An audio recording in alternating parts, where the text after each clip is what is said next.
was approaching death. So that's also Yaakov's name. His name was changed to Israel. So the time came when Israel was approaching death, so he called for his son Joseph and said to him, "If you truly love me, please put your hand under my thigh and pledge that out of consideration for me, you will not bury me in Egypt. Rather, when I sleep with my fathers, you are to carry me out of Egypt and bury me where they are buried." He replied, "I will do as you have said." He said, "Swear it to me." And he swore to him. Then Israel bowed down at the head of his bed. A while later, someone told Joseph that his father was ill. He took with him his two sons, Manasseh and Ephraim. Yaakov was told, "Here comes your son Joseph." Israel gathered his strength and sat up in bed. Yaakov said to Joseph, "El Shaddai appeared to me at Luz in the land of Canaan, and blessed me, saying to me, 'I will make you fruitful and numerous. I will make of you a group of peoples, and I will give this land to your descendants to possess forever.' Now, your two sons who were born to you in the land of Egypt before I came to you in Egypt are mine. Ephraim and Manasseh will be as much mine as Reuben and Shimon are. The children born to you after them will be yours, but for purposes of inheritance, they are to be counted with their older brothers. Now, as for me, when I came from Padan, Rachel died suddenly as we were traveling through the land of Canaan, while we were still some distance from Ephrat. So I buried her there on the way to Ephrat, also known as Bethlehem. Then Yisrael noticed Joseph's sons and said, "Who are these?" Joseph answered his father, "They are my sons, whom God has given me here." Yaakov replied, I want you to bring them here to me so that I can bless them." Now Yisrael's eyes were dim with age, so that he could not see. Joseph brought his sons near to him and kissed him and embraced him. Yisrael said to Joseph, "I never expected to even see you again, but God has allowed me to see your children too." Joseph brought them out from between his legs and prostrated himself on the ground. Then Joseph took them both, Ephraim in his right hand toward Yisrael's left hand, and Manasseh in his left hand toward Yisrael's right hand, and brought them near to him. But Yisrael put out his right hand and laid it on the head of the younger one, Ephraim, and put his left hand on the head of Manasseh.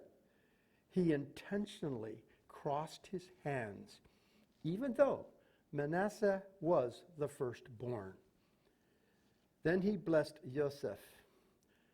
"The God in whose presence my fathers Abraham and Yitzhak lived, the God who has been my own shepherd all my life long to this day, the angel who rescued me from all harm, bless these boys. May they remember who I am and what I stand for. And likewise my fathers, Abraham and Yitzhak, who they were and what they stood for. And may they grow into teeming multitudes on the earth." When Joseph saw that his father was laying his right hand on Ephraim's head, it displeased him. And he lifted up his father's hand to remove it from Ephraim's head and place it instead on Manasseh's head. Joseph said to his father, "Don't do it that way, my father, for this one is the firstborn. Put your right hand on his head." But his father refused and said, "I know that, my son, I know it. He too will become a people, and he too will be great. Nevertheless, his younger brother will be greater than he, and his descendants will grow into many nations." Then he added this blessing on them that day. Israel will speak of you in their own blessings by saying, may God make you like Ephraim and Manasseh. Thus he put Ephraim ahead of Manasseh. Israel then said to Joseph, you see that I am dying, but God will be with you, and I will bring you back. But God will be with you and will bring you back to the land of your ancestors. Moreover, I am giving to you a Shechem, shoulder, ridge, share, or city of Shechem, more than to your brothers. I captured it from Emory with my sword and bow. Then Yaakov called his sons and said, gather yourselves together, and I will tell you what will happen to you in the Akarit Hayamim, last days. Assemble yourselves and listen, sons of Yaakov. Pay attention to Yisrael, your father. Reuben, you are my firstborn, my strength, the first fruits of my manhood. Though superior in vigor and power, you are unstable as water. So your superiority will end, because you climbed into your father's bed and defiled it. He climbed onto my concubine's couch. Shimon and Levi are brothers, related by weapons of violence. Let me not enter their council. Let my honor not be connected with their people. For in their anger they killed men, and at their whim they maimed cattle. Cursed be their anger, for it has been fierce. Their fury, for it has been cruel. I will divide them in Yaakov and scatter them in Yisrael. Yehuda, your brothers will acknowledge you. Your hand will be on the neck of your enemies. Your father's sons will bow down before you. Yehuda is a lion's cub, my son. You stand over the prey. He crouches down and stretches like a lion, like a lioness. Who dares to provoke him? The scepter will not pass from Yehuda, nor the ruler's staff from between his legs, until he comes to whom obedience belongs. And it is he whom the peoples will obey. Tying his donkey to the vine, his donkey's colt to the choice grapevine, he washes his clothes in wine, his robes in the blood of grapes. His eyes will be darker than wine, his teeth whiter than milk. Zebulun will live at the seashore, with ships anchoring along his coast, and his borders at Sidon. Issachar is a strong donkey, lying down in the sheep sheds. On seeing how good is settled life and how pleasant the country, he will bend his back to the burden and submit to forced labor. Dan will judge his people as one of the tribes of Israel. Dan will be a viper on the road, a horned snake in the path that bites the horse's heels, so its rider falls off backward. I wait for your deliverance, Adonai. God, a troop will troop on him, but he will troop on their heel. Asher's food is rich. He will provide food fit for a king. Naphtali is a doe set free that bears beautiful fawns. Yosef is a fruitful plant by a spring, with branches climbing over the wall. The archers attacked him fiercely, shooting at him and pressing him hard, but his bow remained taut, and his arms were made nimble by the hands of the mighty one of Yaakov, and from there, from the shepherd, the stone of Yisrael, by the God of your father, who will help you, by El Shaddai, who will bless you with blessings from heaven above, blessings from the deep lying below, blessings from the breasts and the womb. The blessings of your father are more powerful than the blessings of my parents, extending to the farthest of the everlasting hills. They will be on the head of Joseph, on the brow of the prince among his brothers. Benjamin is a ravenous wolf, in the morning devouring the prey, in the evening still dividing the spoil. All these are the 12 tribes of Israel, and this is how their father spoke to them and blessed them, giving each his own individual blessing. Then he charged them as follows: I am to be gathered to my people. Bury me with my ancestors in the cave that is in the field of Ephron the Hittite, the cave in the field of Machpelah by Mamre, in the land of Canaan, which Abraham bought, together with the field from Ephron the Hittite, as a burial place belonging to him. There they buried Abraham and his wife Sarah. There they buried Yitzhak and his wife Rivkah. And there I buried Leah, the field and the cave in it, which is purchased from the sons of Chet. Then Yaakov had finished charging his sons. He drew his legs up into the bed, breathed his last, and was gathered to his people. Joseph fell on his father's face, wept over him, and kissed him. Then Joseph ordered the physicians in his service to embalm his father. So the physicians embalmed Yisrael. 40 days were spent at this, the normal amount of time for embalming. Then the Egyptians mourned for him 70 days. When the period of mourning was over, Joseph addressed to the household of Pharaoh, I would like to ask a favor. Tell Pharaoh, my father had me swear an oath. He said, I am going to die. You are to bury me in my grave, which I dug for myself in the land of Canaan. Therefore, I beg you, let me go up and bury my father. I will return. Pharaoh responded, go up and bury your father as he made you swear. So Joseph went up to bury his father. With him went all Pharaoh's servants, the leaders of his household, and the leaders of the land of Egypt, along with the entire household of Joseph, his brothers, and his father's household. Only their little ones, their flocks, and their cattle did they leave in the land of Goshen. Moreover, there went up with him both chariots and horsemen. It was a very large caravan. When they arrived at the threshing floor in Atad, beyond the Yarden, they raised a loud and bitter lamentation, mourning for his father 7 days. When the local inhabitants, the Canaanite, saw the mourning on the floor of Atad, they said, how bitterly the Egyptians are mourning. This is why the place was given the name Avel Mitzrayim, mourning of Egypt, there beyond the Yarden. His sons did to him as he had ordered them to do.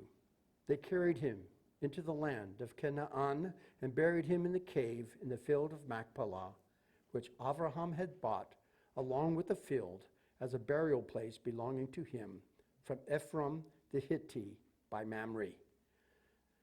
Then, after burying his father, Joseph returned to Egypt, he, his brothers, and all who had gone up with him to bury his father. Realizing that their father was dead, Joseph's brothers said, Joseph may hate us now and pay us back in full for all the suffering we caused him. So they sent a message to Joseph which said, your father gave this order before he died. Say to Joseph, I beg you now, please forgive your brother's crime and wickedness in doing you harm. So now we beg of you, forgive the crime of the servants of the God of your father. Joseph wept when they spoke to him. And his brothers too came, prostrated themselves before him and said, here we are your slaves. But Joseph said to them, don't be afraid. Am I in the place of God? You meant to do me harm, but God meant it for good, so that it would come about as it is today, with many people's lives being saved. So don't be afraid. I will provide for you and your little ones. In this way he comforted them, speaking kindly to them. Joseph continued living in Egypt, he and his father's household. Joseph lived 110 years. Joseph lived to see Ephraim's great-grandchildren, and the children of Manasseh's son Machir were born on Joseph's knees. Joseph said to his brothers, I am dying, but God will surely remember you and bring you up out of this land to the land which he swore to Abraham, Yitzhak, and Yaakov. Then Joseph took an oath from the sons of Israel. God will surely remember you, and you are to carry my bones up from here. So Joseph died at the age of 110, and they embalmed him and put him in a coffin in Egypt. Hazak, hazak, v'nis kazak. Be strong, and let us be strengthened.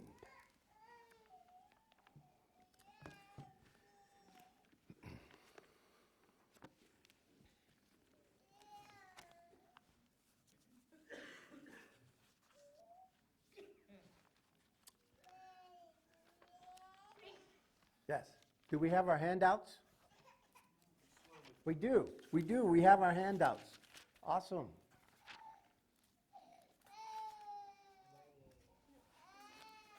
Okay.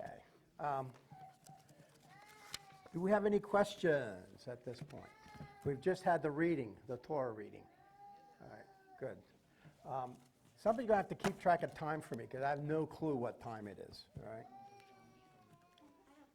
Yes. They lied, right? The brothers lied. Did they lie when they said that Jacob gave that order? Oh, yes. Oh, yes. Yes, they did. Part of also why Joseph cried, I'm sure, because he realized even after all this time, they still didn't trust him. After all that he had done, they still did not trust him. You know, it reminds me of, how many have seen the movie The Godfather? Yeah. Okay. Yeah. And so they made peace with all the families of the mafia, right? They made peace, But Michael Corleone's brother had been killed by them, and his father, they nearly killed him. And so when his father died, wow, did he bring vengeance upon all the heads of the mafia families and all those that were connected with that. And he says, keep your friends close and your enemies even closer type thing. So here there's a similar situation, but Joseph is no Michael Corleone, right. No, he truly had forgiven for all the suffering that he had done. So we'll see some of that if we get to it today in the Torah portion with some of the notes that are there. So if you look, if you go to page 6, and we see here the chiastic structure of the Hebrew, and it's a type of poetry, but it's more, and there is poetry in Hebrew, of course there is, but a lot of the Hebrew poetry translates well into other languages because it's ideas, it's thoughts, it's words, it's concepts that build the poetic structure of in Hebrew. A lot of it. There are some Hebrew poetry as well. Particularly several of the Psalms are acrostic, which follow the structure of the Hebrew alphabet. Right. So there are some things that some poetry you can only truly appreciate by knowing at least a little bit of Hebrew, right? But that's not the case here. Here we have the structure as Tony Robinson has laid it out for us on page 6, and you see it it starts at the top and goes from A to M, and M is bold because that's the center. That's the linchpin of this whole idea of the chiasm. So this is the central idea. And then from that, you'll see it extends backwards from L to A. But there's a little apostrophe by each to distinguish that letter from the one above. so the distinction, above the line, below the line.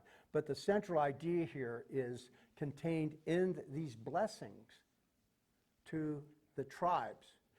And it's, I have waited for thy salvation, O Yod-Heh-Vah-Heh. I've waited for your salvation. And yes, that word salvation in there is the Hebrew word Yeshua, right? Because we know Yeshua's name in Hebrew means salvation, right? So when you say Yeshua saves, you're basically saying he saves, because his name says it all, right? It does, it says it all. So one of the questions that's asked here is as A, down below, it says, do you know how points G through K are thematically related? Now, if you have at the end of your handout, you'll have some notes that will help you in this regard, because although Tony Robinson wants you to learn how to do the thematic, he does give some helpful notes to aid in that process. So if you look at note 9, for example, he does show that G through K are all sons of Leah. All sons of Leah, all right? So how many sons did Leah have with Yaakov? That's right, 6. Very good. No. Oh, maybe I'm thinking of the wrong one. 5 and a daughter? Okay. Yes, Dinah was a daughter, yeah. But 6 sons, 6 of the 12 tribes, right? And plus she gets credit for 2 from her handmaiden as well. And then Rachel, of course, gets credit from 2 for her handmaiden. And then Rachel had 2. And so altogether we have the 12 sons, the 12 tribes of Israel for that. In fact, that's the second one. Do you know how points L through J apostrophe are related? And that those are the children of the handmaidens. Okay. And then do you see how I apostrophe through G are thematically related? And those are the 2 sons of Rachel's, Joseph and Benjamin. Right? So those are there. And so that's part of the theme that's here. Now, if you look at the structure, one thing that should stand out is what is Dan doing north of the central idea? Why is Dan included in the structure with the 6 sons, natural sons of Leah? Because Dan is out of Rachel's handmaiden, right? So Bilhah. So we see that, and then you have the break, and then you have the two sons of the handmaiden Zilpah. And then you have Bilhah once again with Naphtali, and then you have, Rachel, of course, so it ends with Rachel's. So there is an idea there. I'm just wondering, does anybody have any thematic connection with that, some concept of why? It's not clear, at least in my mind, it's not clear. But as Tony Robinson says, there is something there. We may not see it, but there is some theme related to that. And at some point, we may get to the point where we actually see that. The only thing that came out to me is that these sons of Leah are being judged, because Dan means he judged. That's his name. That's what Dan means. So they are listed, and then Dan. It's like almost saying, okay, judgment. And then you have, I have waited for your salvation, O Yod-Heh-Vah-Heh, and then the other. So I don't know. Yes? Been studying Ezekiel and the divisions of land and found it interesting that Dan is listed first. And in that, I've been questioning that same thing. What little commentary I did read on it used the phrase, the first shall be last and the last shall be first. Okay. I've contemplated on that for a long time also, what that means, what he meant by when he said the first shall be last and the last shall be first. And it's a Christian commentary, but it's the Matthew Henry used that very saying as described as the divisions of land that's talked about in Ezekiel, because it was backwards.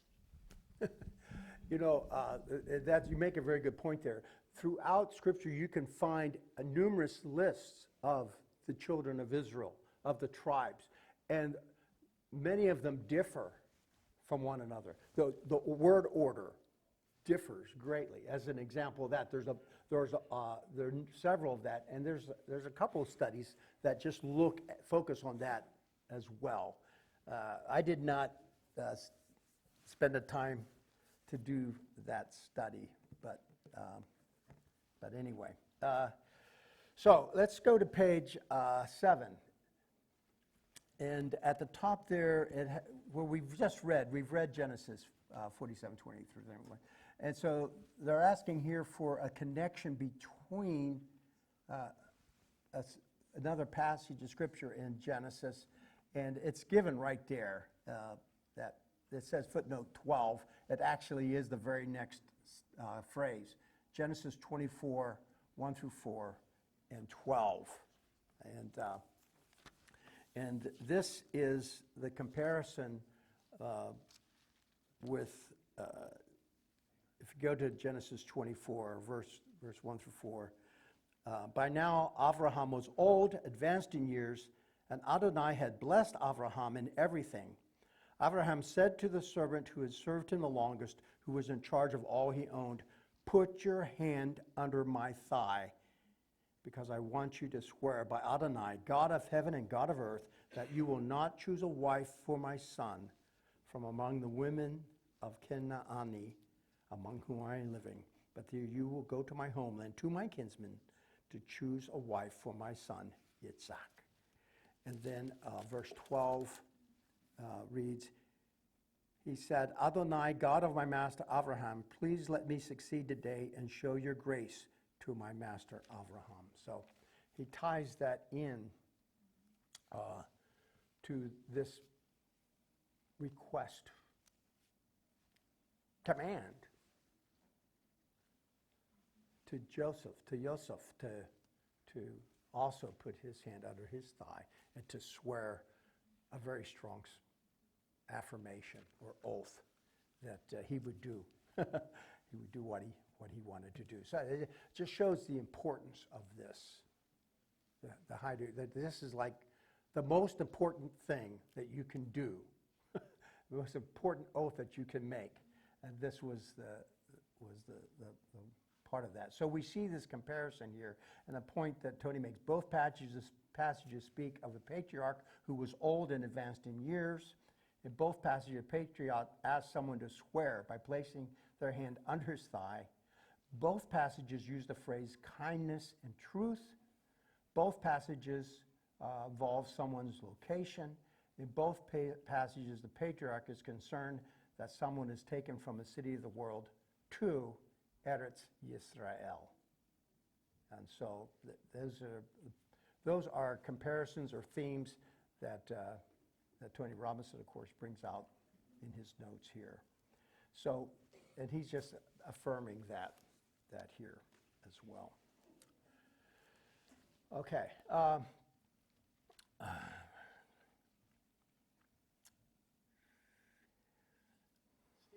Yes. What does this move look like to put your hand under somebody's thigh? What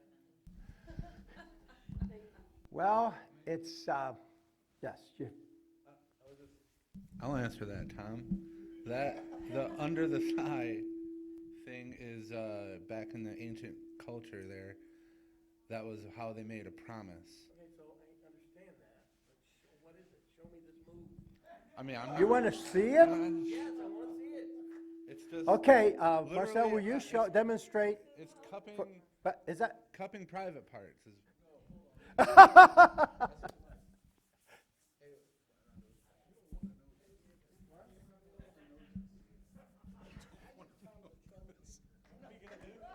not doing We're going to see this demonstration. Yeah, you do.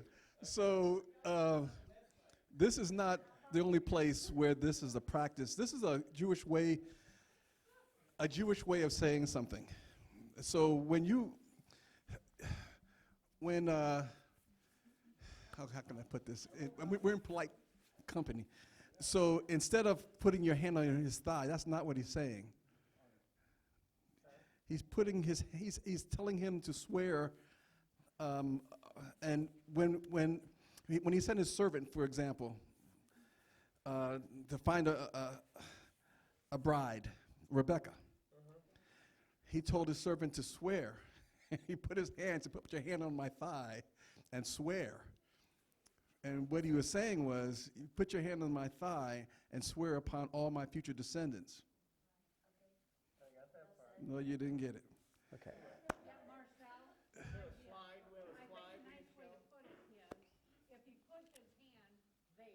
Yes. Okay, he put his hand there, that would be two, correct? Isn't there, I read somewhere, there's a symbolization of the two there? I didn't go there, but yeah. No, I'm serious too. He put his hand under his testicles, okay? And that's, But the two testicles were symbolic also, were they? I don't know. So when you're asking, show me, I'm like, I don't think you want to see. Okay, so he cupped his gonads in his hand to make if that helps to portray it. So this is serious stuff that's happening here. That's not some light oath that you make, every day. I want you to swear. Yeah, this is serious because it shows the life, it shows the entire future. I mean, it's the future. This is a descendant of, yeah, it's not something that culturally we really identify closely with. And I don't know of any Jews that practice this. Do you? I've never done it in a business meeting. They do it in sports a lot, but it's the rear end. Yeah. So, okay. Anyway, thank you for answering that for me, by the way. Because that was Wouldn't it just be easier Oh, to shake tricky. hands, Stevie? I thought you were going to demonstrate, though, for. Okay. So, further down, we see that there's. Let's go to the blessing. Let's go to the blessing. I got that one started here on page 7, down at the bottom, point 3, the blessing. So. So there's a connection here with this blessing that is thematically connected with how Yitzhak blessed Esav and Yaakov himself. Right? So here we have a thematic connection with that blessing too. And here's the list of things that Tony provides. Isaac and Jacob were both old. 2 sons approached both of them to receive a blessing. Both Isaac and Jacob could not see well. Both Isaac and Jacob asked who it was that had approached them. In both passages, the patriarch kissed the lad to be blessed. In both blessings, the younger son was placed before the older. In both passages, the younger one was prophesied to be greater than the older. In both passages, someone feared retribution from the other. And that brings us to Genesis 27, 41 on page 8, top of page 8, where it says that Esav harbored hatred against Jacob. And so once again, likewise, we mentioned this earlier in our study because the question that was brought up in Genesis 50, verse 15, the brothers think that Joseph will harbor hatred against them. And the words for harbor and harbor, it's the same Hebrew word, root word. So he says, wow, are these just a coincidence? Is there any coincidence in Scripture? Never. No, there never is. So when he says, I think not, I would want to make it a little stronger than that, because God is not a God of chance, but God of order. And so coincidence does not apply to it. I don't even like to use the word good luck. I would ask, hey, don't wish me good luck. Wish me God's providence. That's what I want. I want God's providence. I want God's providing for me as well. So yeah. Anyway, good luck with that. Yeah. It just doesn't have the same effect. Okay. So, and here's what we see in this analogy. Now, he gives a reference here with Ephraim and Manasseh. He said, in our analogy, who is thematically connected to Jacob?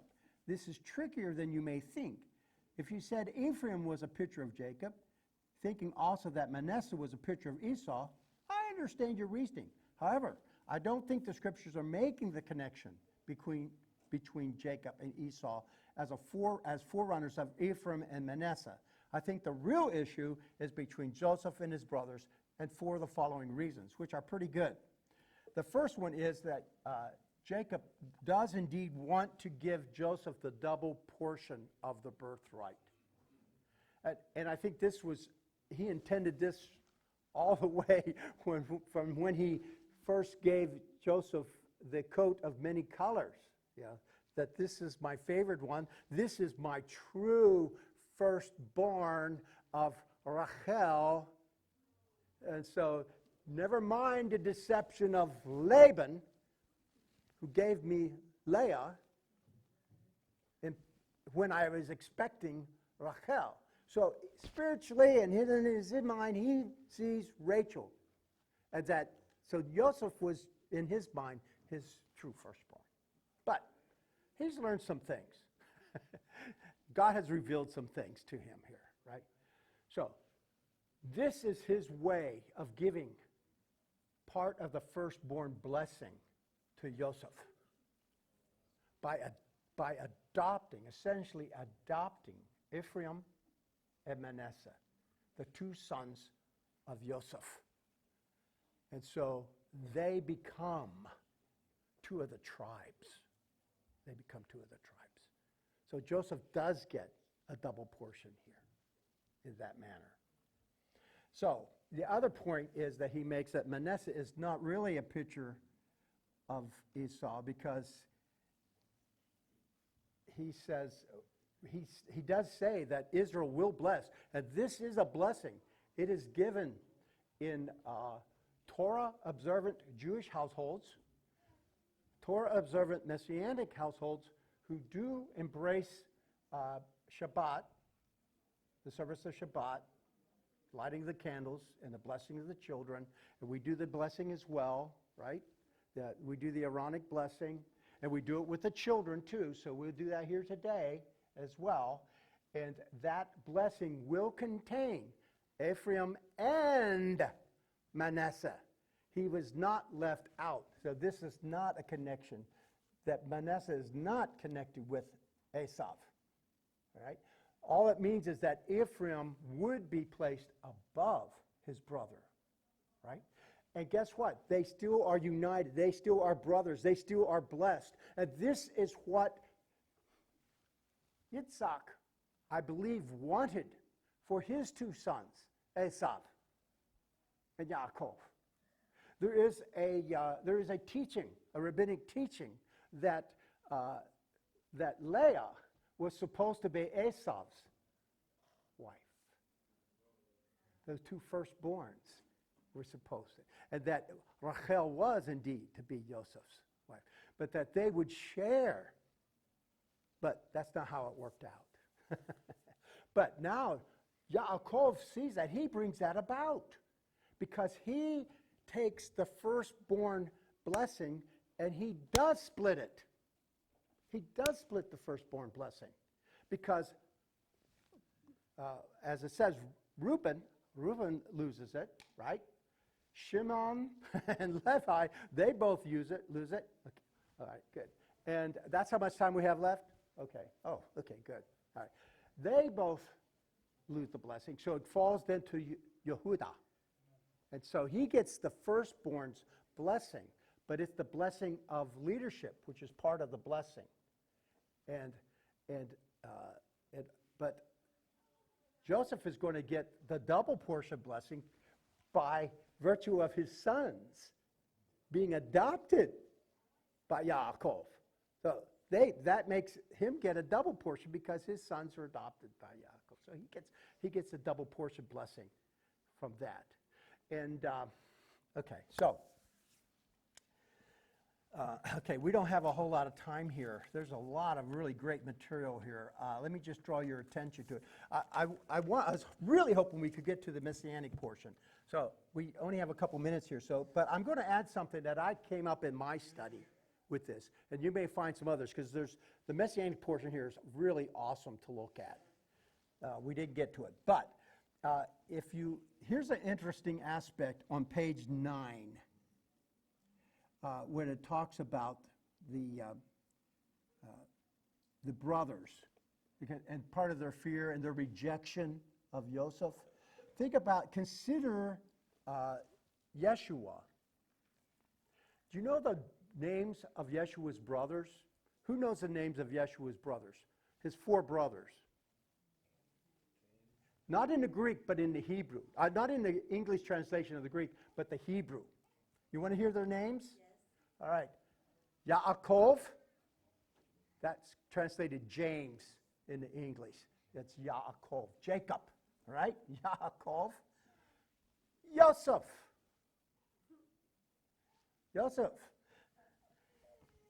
Shimon. Shimon. And Yehuda. Now, if that's not a thematic connection, man, I don't know. I really don't know what is, right? And in John chapter 7, those first 10 verses of John chapter 7,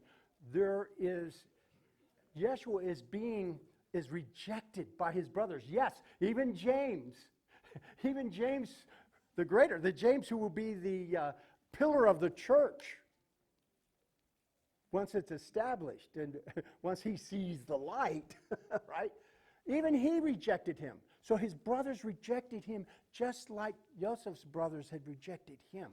And in fact, he was preparing to go to Sukkoth, the Feast of Tabernacles. And they said, "Why are you doing this in the dark corner? Come out, come out." They taunted him. And he said, "I'm not going to this Sukkoth." Now, the English translations say that they translate, because this is real hard for them to accept. They can't accept that Yeshua would deceive his brothers.